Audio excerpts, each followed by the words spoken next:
আমটাকে ভালো করে ধুয়ে কেটে নিতে হবে। একটা চাকুর সাহায্যে ভালো করে পিস পিস করে নিলাম।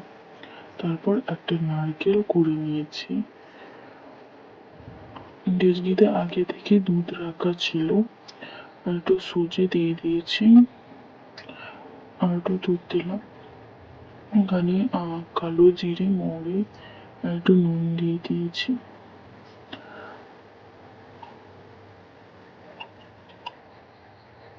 কেটে রাখা আমগুলো মিক্সারে গ্রেট করি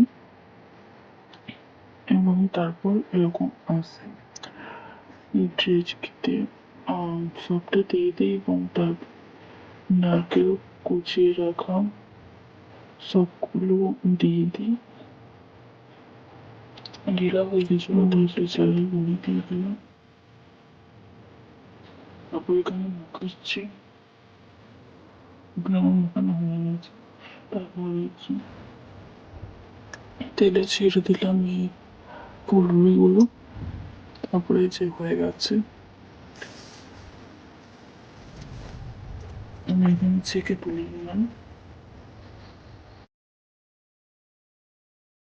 আর তোমরা জানবে কেমন হয়েছে, আমার সাবস্ক্রাইব করতে ভুলো না কিন্তু।